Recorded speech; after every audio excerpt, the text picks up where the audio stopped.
दिनपछि भिडियो गर्न मन लाग्यो त्यही भएर गाइज हामी चाहिँ सिसा घर हेर्न आएको तर सिसा घर चाहिँ बन्द रहेछ हात नसम्म म देखाउँछु तिमीलाई भन गाइज सिसा घर हेर्नु आएको हामी त सिसा घर बन्द रहेछ अनि हामी पार्कमा आएको खेल्नु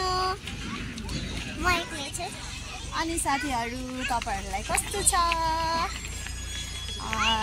आई होप सन्चै हुनुहुन्छ होला म पनि हजुरहरूको साथ सपोर्टले गर्दा एकदमै सन्चै छु हामी चाहिँ खासमा गऱ्यौँ यहाँ माथितिर बहुभाषिक पाठशाला के भन्ने सिसाको घर बनेको छ नि त त्यो हेर्न आइरहेको थियौँ अनि अहिले चाहिँ धमाधम काम बन्दै रहेछ अनि यहाँ चाहिँ अहिले छिर्नलाई चाहिँ एकदमै निषेध गरिएको रहेछ त्यही भएर हामी यहाँ नानीलाई चाहिँ पिङहरू खेलाउनु चिप्लेटीहरू खेलाउनु चाहिँ हामी यहाँ के भन्छौँ यसलाई के पार्क भन्छौँ यहाँ पार्कमा आइरहेको छौँ सो भिडियो हेर्दै गर्नु होला मेरो छोरी चाहिँ पिङ खेल्न गइरहेकी छिन् हेलो मेरो छोरी एक्लै खेलिरहेछ बिचरा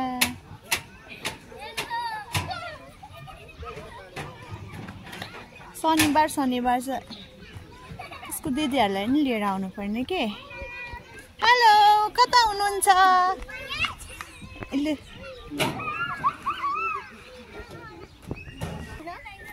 डस्टबिन हो गरिरहेछ मेरो इच्छा दिदीसँग आएको बेला त्यहाँ चढेर म लडेको थिएँ उसको इच्छा दिदीसँग आउँदाखेरि चाहिँ ऊ लड हो अरे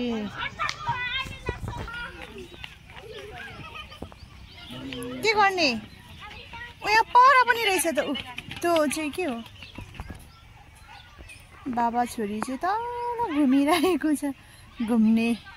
के भन्छ यो चेयरमा यो चाहिँ के हो यो पिङ होला तर यो सुचारू भएको छैन भर्खर कलर गरेर चाहिँ ट्याप्प बारिदिएछ है बेबी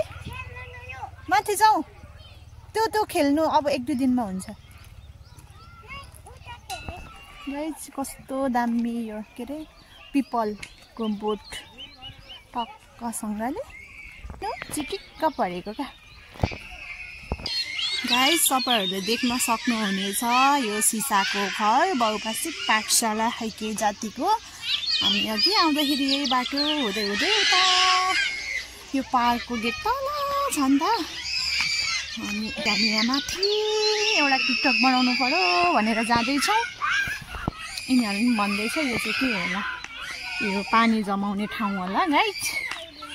मैले गेस गरेको है सिसाघर नजिकै हामी चाहिँ उस्तै पनि आइरहेको थियौँ अनि त्यतिखेर पनि बन्दै थियो अनि आज पनि आएको आज पनि बन्दै रहेछ काम गर्नेहरू बाहेक अरू कसैले पनि छिर्न दिएको छैन यहाँभित्र चाहिँ यहाँदेखि देखिएको भ्यू चाहिँ यस्तो छ यो चाहिँ सर्दो खोला भयो अनि यहाँ त वाल पनि भड्किएको रहेछ अनि यो चाहिँ के भन्छ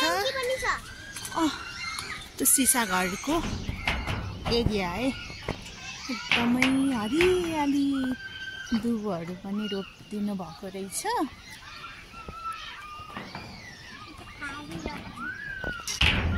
हामी चाहिँ टिकटक बनाइवरी अब हामी फर्किँदैछौँ मेरो छोरी तल पुगिसकेछ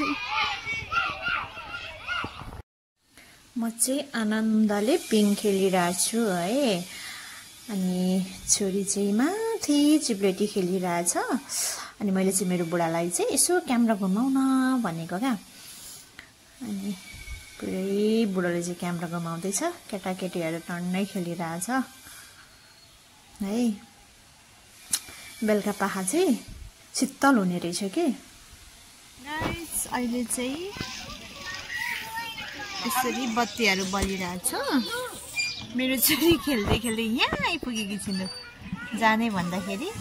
नजाने रे हो 10 बजे मात्र जाने अरे बेलुकातिर चाहिँ यसरी बत्तीहरू बाल्नु हुँदो रहेछ। बेलुका चाहिँ एकदमै शीतल हुने रहेछ। फाइनली गाइज हामीले चाहिँ घुमिसक्यौँ अनि अहिलेलाई चाहिँ रात पर्यो नि त। अनि आज हामी चाहिँ बाहिरै खाने भनेर अन्डा रोल पाउने ठाउँमा चाहिँ हामी आइरहेछौँ। हामीले चाहिँ अन्डा रोल बुढाबुढीले खाइरहेछौँ अनि नानीले चाहिँ कन्डक खाने भनेर कन्डक लिँदैछ अनि फ्राई राइस पनि खाने भनेर हामीले फ्राई राइस चाहिँ हामी प्याकिङ लग्दैछौँ। Bye bye everyone.